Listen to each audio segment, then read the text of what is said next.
Hello friends, this is साज़ेवानी।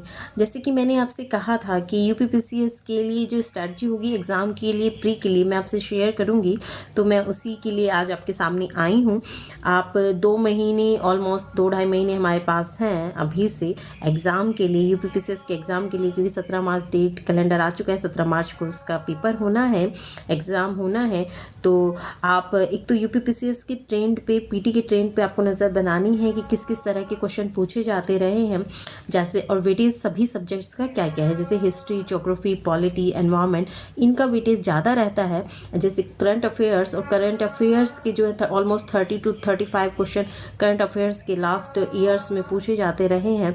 फिर history के ही question आपके 25 के करीब, 20 to 25 और कभी कभी 30 क्वेश्चन। फिर पॉलिटी के भी लगभग इसी के अप्रॉक्स रहते हैं। और ज्योग्राफी हुआ, ज्योग्राफी के भी क्वेश्चन आपके इसी के अराउंड रहते हैं कि ना 20 to 25 के अराउंड रहते हैं। तो ये 3-4 पोर्शन है जो आपको खास ध्यान देना है यूपीपीसीएस पर।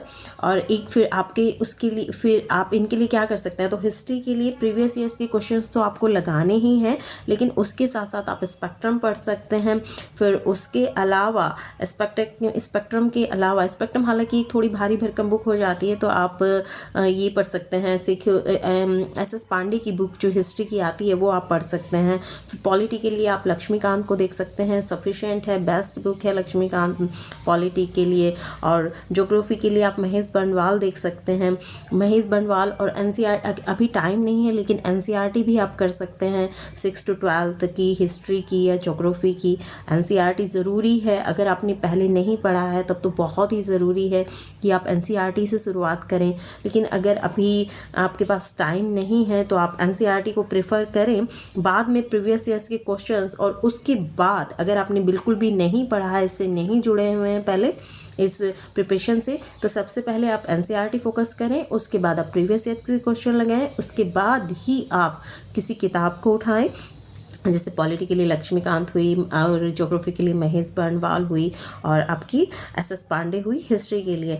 इकोनॉमी की बात करें तो इकोनॉमी में फ्रेंड्स इतने क्वेश्चंस आते हैं कि ना ऑलमोस्ट 10 से 12 क्वेश्चन के करीब आपके रहते हैं इकोनॉमी में।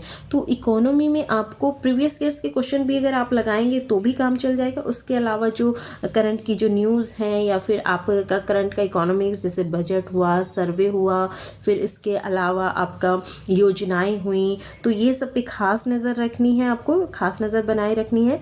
रिसेंट के क्वेश्चन पूछे जाते हैं, ट्रेंड में जो है वो पूछा जाता है इकोनॉमिक्स में, ठीक है, इकोनॉमी में। और उसके अलावा एनवायरनमेंट में भी आपको ट्रेंड के क्वेश्चन जो ट्रेंड में है, रिसेंट में है, वही पूछा जाता है कि कौन सा सम्मेलन कहाँ हो रहा है। और कुछ इकोलॉजी, एनवायरनमेंट के क्वेश्चन ज्योग्राफी के पोर्शन में भी आपके कवर हो जाते हैं, तो वो वहाँ से कर लीजिएगा, ठीक है।